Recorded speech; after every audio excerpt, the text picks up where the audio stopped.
Assalamualaikum warahmatullahi wabarakatuh. Yang terhormat, Bu Laila Usria selaku dosen pengampu mata kuliah Praktek Seni Tari Islami serta teman-teman yang saya sayangi. Di sini kelompok pertama akan mempresentasikan tentang unsur-unsur dasar dari seni tari. Nah, di sini saya Litsalan Fauziah NIM T 2018-4018 sebagai presentator pertama. Di sini saya akan menjelaskan tentang gerak dan tenaga. Nah, sebelumnya Indonesia merupakan negara yang kaya sekali akan budaya, salah satunya seni tari. Seni tari merupakan suatu karya untuk mengekspresikan diri melalui suatu gerakan. Gerak-gerak yang diuntai dalam tarian merupakan ekspresi sang seniman sebagai alat komunikasi. Seni tari penting sekali diterapkan di sekolah dasar, karena sebagai upaya pelestarian seni tari. Tidak hanya itu, tetapi juga untuk kepentingan pendidikan. Nah, langsung saja ke unsur-unsur dasar dari seni tari, yaitu yang pertama gerak. Gerak merupakan substansi dasar dari seni tari. Gerak dalam tari bukan sekedar gerak dalam sehari-hari, tetapi gerak untuk kebutuhan tari tidak lepas dari pengalaman-pengalaman hidup manusia. Ada dua jenis tari, yaitu ada dua jenis gerak tari, yaitu yang pertama gerak maknawi, yaitu gerak yang memiliki arti, dan yang kedua gerak murni, yaitu gerak yang tidak memiliki arti. Jadi gerak murni itu hanya mementingkan estetika atau keindahan saja. Yaitu yang selanjutnya tenaga. Tenaga dalam tari digunakan untuk mengawali, mengendalikan, dan menghentikan gerak. Dari penggunaan tenaga akan dapat membedakan tarian yang berbeda seperti tari halus, tari lada, dan tari gagah.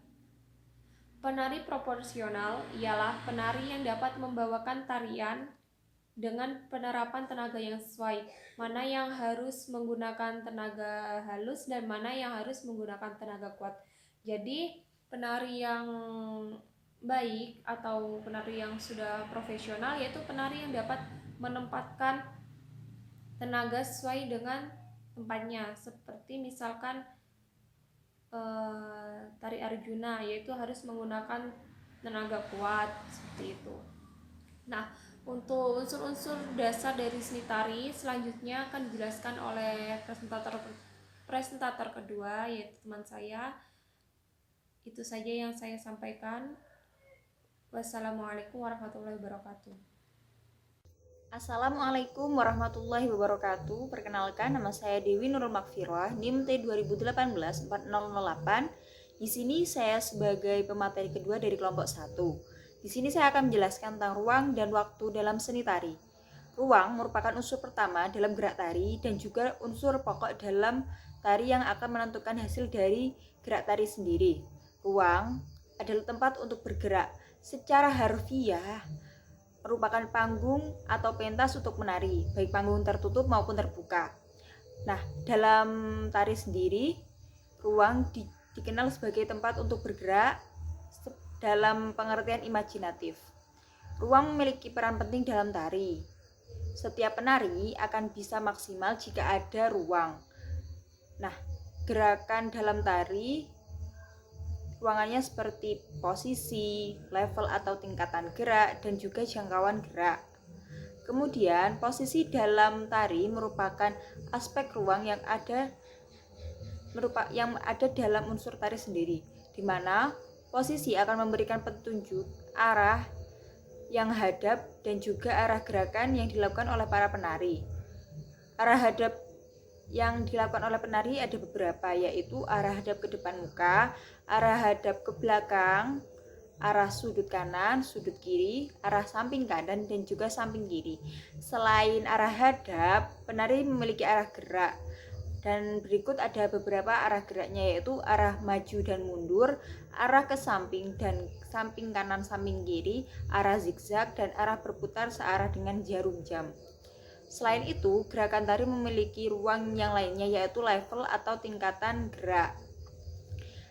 Tingkatan gerak memiliki beberapa level, yaitu level atas, level sedang, dan level bawah. Level atas sendiri merupakan level yang ditunjukkan oleh para penari dengan memberikan penampilan Gerakan tari yang dimulai dari posisi kaki menjinjit, kaki tetap menjinjit, dan sampai dengan gerakan tari yang lainnya seperti melompat. Kemudian level sedang adalah level gerakan tari yang akan ditunjukkan oleh para penari dengan berbagai posisi pada saat duduk.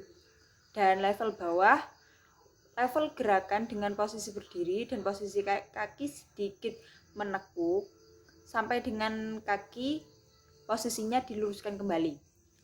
Sehingga setiap gerakan yang dilakukan oleh penari dalam tarian-tarian berbeda, maka tidak akan jauh dari aturan-aturan yang sudah ada dan aturan yang harus ditaati dalam melakukan gerakan tari. Gerakan yang ada dalam komposisi gerakan tari selalu memberikan motivasi dan akan memberikan beberapa alasan tertentu. Kemudian waktu dalam seni tari. Waktu adalah elemen yang membentuk gerak tari.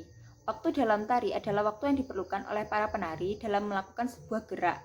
Setiap penari akan melakukan beberapa gerak. Nah, gerakan bukan hanya satu gerakan saja, tapi memiliki beberapa gerakan. Apabila penari ingin melakukan gerakan dari beberapa gerakan yang ada, secara tiba-tiba akan terlihat alihan dari gerakan satu menuju gerakan lainnya. Unsur waktu sangat berkaitan dengan unsur lainnya, sehingga akan memberikan nafas dalam gerakan sehingga tarian akan tampak hidup. Gerak yang dilakukan dalam waktu sedang, cepat maupun lambat akan memberikan daya hidup pada sebuah tarian. Waktu dalam tari tergantung dari cepat lambatnya penari dalam melakukan gerak, panjang pendeknya ketukan dalam melakukan gerak, dan lamanya penari dalam melakukan gerak. Elemen waktu sendiri sangat berkaitan dengan ruang lingkup seni yang sudah didominasi dengan ritme dan juga tempo gerak.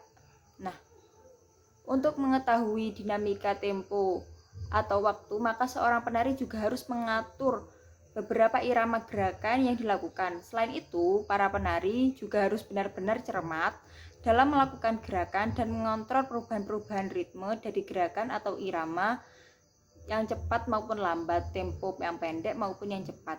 Nah, sebenarnya antara waktu dan ruang sudah tidak dapat dipisahkan. Ketika terpisah, maka akan kurang utuh atau nafasnya kurang hidup. Jadi bagi seorang penata tari, pemahaman dasar tentang ruang dan waktu sangatlah penting untuk mewujudkan sebuah tarian yang tidak dapat begitu saja hadir, tapi memerlukan proses yang sangat panjang, harus selektif dan sangat hati-hati. Terima kasih kami sampaikan, mohon maaf apabila ada kesalahan. Sampai jumpa, wassalamualaikum warahmatullahi wabarakatuh.